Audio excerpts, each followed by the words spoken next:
Shalom, selamat pagi Bapak Ibu Saudara-saudari yang dikasihi Tuhan Yesus.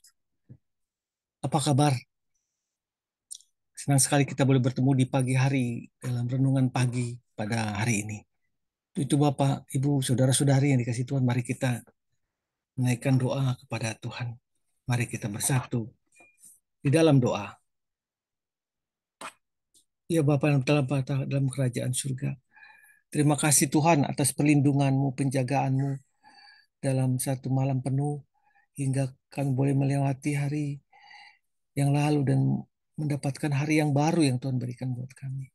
Ajari kami Tuhan untuk dalam menjaga bibir kami, menjaga pikiran kami dan menjaga sikap kami dalam kami menjalani hari yang Kau berikan pada hari ini. Bila Tuhan mampukan kami menjadi lilin, menjadi berkat buat sekitar kami Tuhan. Makasih Bapa untuk pagi hari ini. Kami siap untuk mendengarkan firman-Mu. Di dalam nama Tuhan Yesus Kristus Tuhan kami yang hidup, kami berdoa. Amin. Sayang, sudah hilang. Itu judul kita dan landasan firman Tuhan diambil dari Ibrani 12 ayat 16 sampai 17. Janganlah ada orang yang menjadi cabul atau yang mempunyai nafsu yang rendah seperti Esau, yang menjual hak kesulungannya untuk sepiring makanan. Sebab kamu tahu bahwa kemudian ketika ia hendak menerima berkat itu, ia ditolak, sebab ia tidak beroleh kesempatan untuk memperbaiki kesalahannya, sekalipun ia mencarinya dengan mencucurkan air mata. Ibrani 12 ayat 16 sampai 17. Di rumah itu ada tas punggung yang sudah lama, baik bapak maupun anak tidak pernah lagi memakai tas itu. Jangankan memakai, memegang pun tidak. Alasannya tas punggung yang lain sudah ada yang lebih baru. Mau memakainya segan, tetapi mau dibuang juga sayang. Tas itu menjadi kotor dan berbau tidak sedap. Suatu hari pembantu kami menjemurnya di luar sambil berharap bau yang ada di tas itu hilang. Tetapi apa nyata, bukannya bau tak sedap yang hilang, tapi tas itu pun hilang, raib di gondol orang.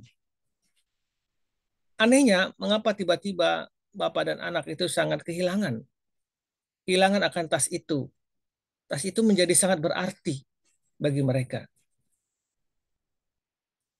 Wah, kok bisa hilang ya? Sayang sekali, kata mereka.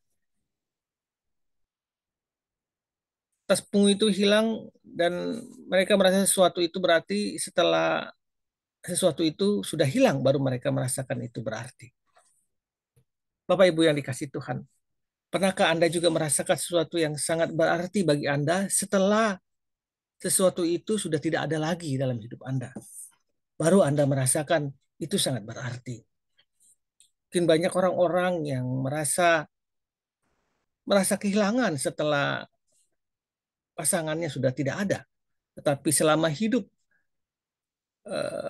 mereka tidak menggunakan sebaik mungkin waktu yang diberikan Tuhan. Baru setelah kehilangan, hal itu menjadi berarti bagi mereka dan menjadi penyesalan buat mereka seumur hidup mereka.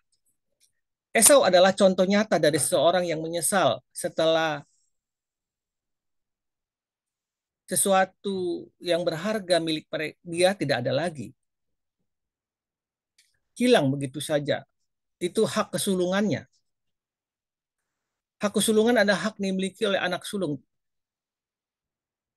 Menjadi pemimpin di dalam ibadah, dalam keluarga, menjadi bagian ganda dalam harta warisan dan hal memperoleh berkat perjanjian yang dijanjikan Allah kepada Abraham. Tapi Alkitab menyaksikan demikianlah Esau memandang rendah atau memandang ringan hak kesulungan itu. Artinya Esau memandang rendah berkat-berkat Allah dan isi dari perjanjian itu. Ia bodoh karena memilih kesenangan sesaat dan mengorbankan berkat jangka panjang. Contoh lain adalah Ruben.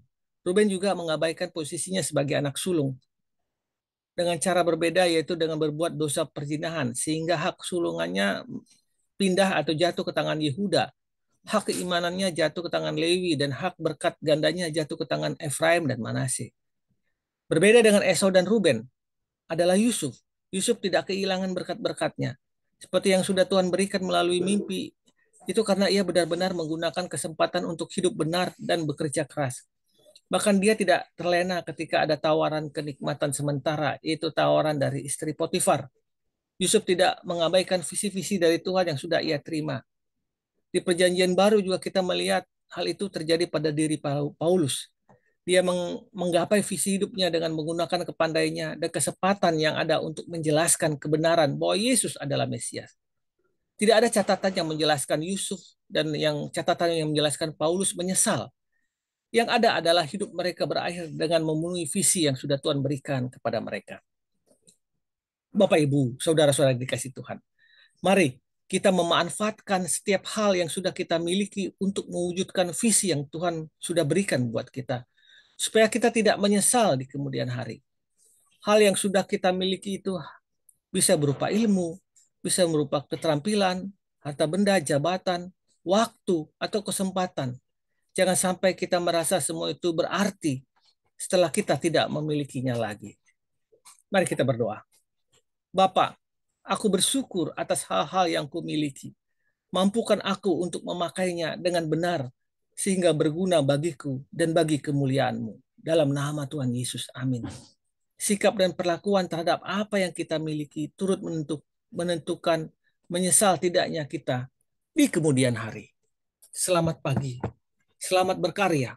Tuhan Yesus memberkati kita. Amin. Amin.